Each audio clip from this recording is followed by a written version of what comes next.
Welcome back to my channel. কেমন আছো তোমরা সবাই? আশা করছি তোমরা সকলেই খুব ভালো আছো আর আমিও খুব ভালো আছি। তো আজকের ব্লগটা আমি শুরু করছি। এখন বাজছে 12টা, মানে 12টা 10 বাজছে। তো এখন থেকে আমি আমার ব্লগটা শুরু করছি।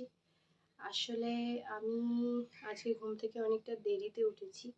যদিও আমার প্রত্যেক দিনই ঘুম থেকে উঠতে একটু দেরি হয়ে যায়, মানে আমার সকালটা একটু দেরিতেই হয়। তো তারপরে আমি ব্রেকফাস্ট করে আমার কিছু ছোট কাজ ছিল, তো আমি বেরিয়েছিলাম বাইরে। তো তারপরে এসে দেখছি যে আমার ঘরটা এতটাই অগোছালো রয়েছে। অনেক দিন ধরেই আমি গোছাবো মনে করছিলাম আমার ঘরটাকে, কিন্তু আমার টাইম হচ্ছিল না। তো সেই কারণের জন্য গোছানো হয়ে ওঠেনি। তো ভাবলাম যে আজকে আমি আমার ঘরটাকে গুছিয়ে ফেলি। তো চলো যাওয়া যাক। দাঁড়াও দাঁড়াও দাঁড়াও, তোমরা যারা এখনো পর্যন্ত আমার চ্যানেলটাকে সাবস্ক্রাইব করোনি, তো প্লিজ আমার চ্যানেলটাকে সাবস্ক্রাইব করে দাও। আর পাশে থাকা বেল আইকনটা প্রেস করতে একদম ভুলো না, যাতে আমার ভিডিও সবার প্রথমে তোমাদের কাছে পৌঁছে যায়। আর আমার ভিডিও যদি তোমাদের ভালো লেগে থাকে তাহলে আমার ভিডিওতে একটা লাইক আর কমেন্ট করতে একদম ভুলো না। এবার চলো যাওয়া যাক।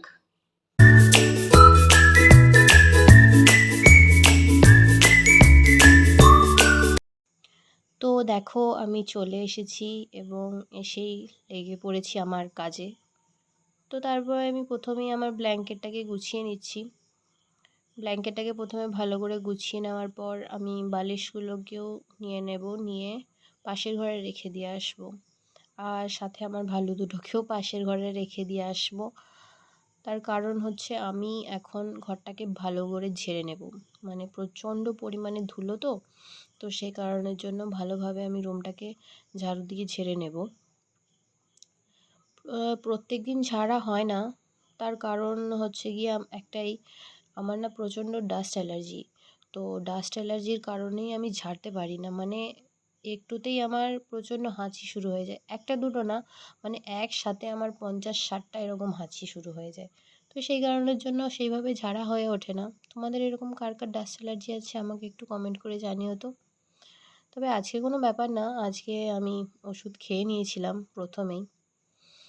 তো তারপরে আমি এই বেডের সাইডগুলোকে মুছতে চলে এসেছিলাম ভালো করে, কারণ এইগুলোতে না মানে ফাঁকে ফাঁকে প্রচণ্ড ধুলো আটকে থাকে। না মুছে নিলে, ঝাড়ু দিয়ে দিলে শুধু, কিন্তু ওই ধুলোগুলো যায় না। তো সেই কারণের জন্য আমি ওইগুলোকে ভালো করে মুছে নিয়েছি। তারপরে আমার জানলাটাকেও ভালো করে মুছে নিতে চলে এসেছি। জানলাটাকে ভালো করে আমি মুছে নিই। তো চলো।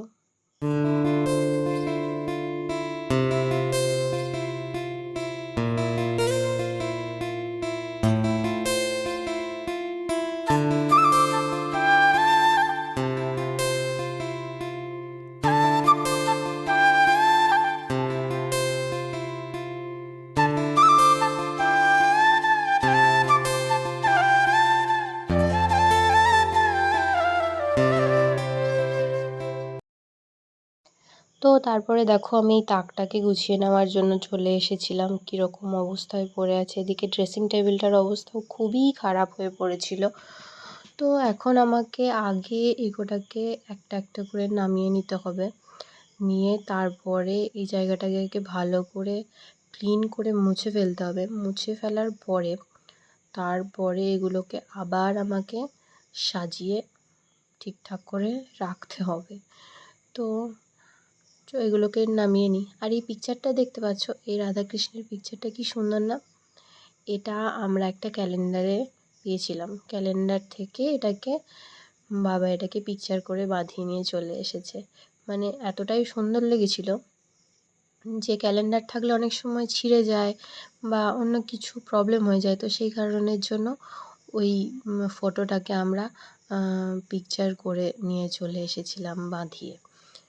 তো তারপরে আমি এখানে এই জিনিসগুলোকে আবার একটা একটা করে সুন্দর করে সাজিয়ে গুছিয়ে এখানে রেখে দিচ্ছি। ভালোভাবে একটা একটা করে সাজিয়ে রাখছি।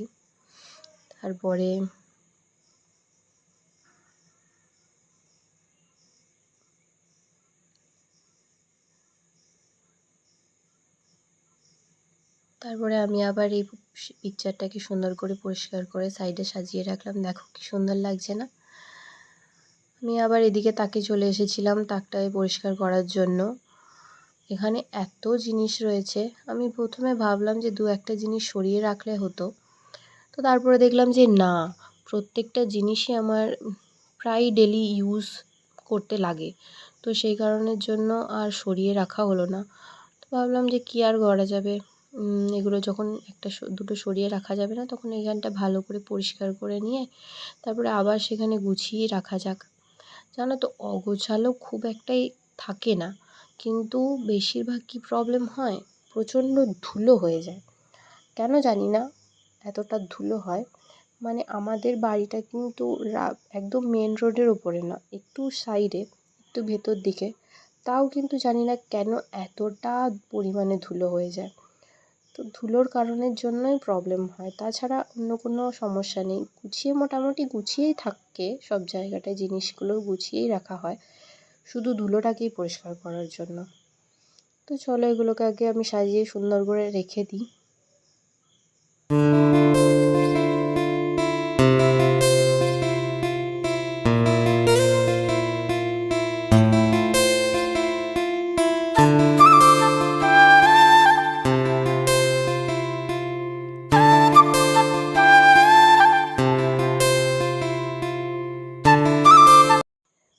তো তারপরে আমি চলে এসেছিলাম আমার বেডশিটটা চেঞ্জ করার জন্য।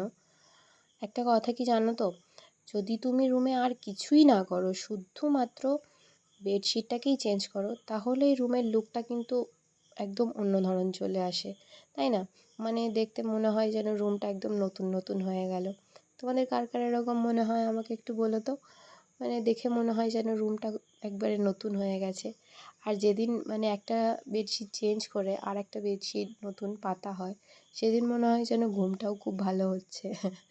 মানে আমার এরকমটা মনে হয়, তোমাদের কার কার মনে হয় আমাকে একটু জানিও। তো আমি এখানে বেডশিটটাকে ভালো করে পেতে নিই, চলো।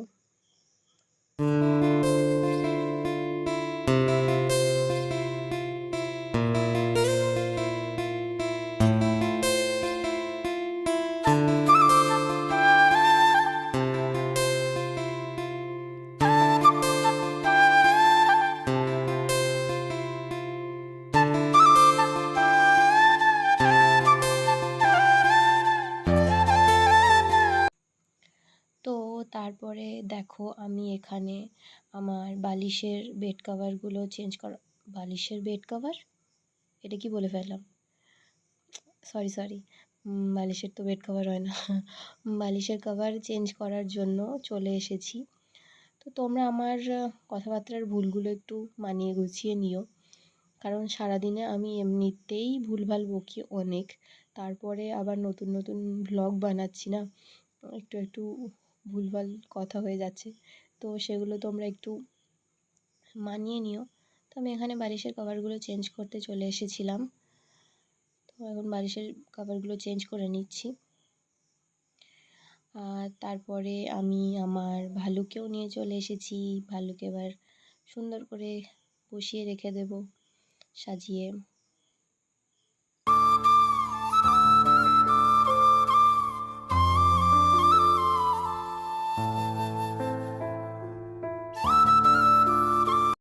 তো তারপরে আমার বিছানাটা গোছানো কমপ্লিট হয়ে গেছে, আর এখানে আমি ঝাড়ু নিয়ে চলে এসেছি একটা। এবার আমি আমার ঘরটাকে ভালোভাবে ঝাড়ু দিয়ে দেবো। ঘরটা ঝাড়ু দিয়ে দেওয়ার সাথে সাথে আমি বাইরের বারান্দাটাকেও কিন্তু খুব ভালোভাবে ঝাড়ু দিয়ে দেবো। আর জানো তো, ঘরটা দেখতে খুবই সুন্দর লাগছে, পরিষ্কার লাগছে, তাই দেখে মনে হচ্ছে যেন আমার এতটা খাটনি সব সফল হয়েছে। তো চলো এবার আমি আমার ঘরের ফাইনাল লুকটা তোমাদের সাথে শেয়ার করছি।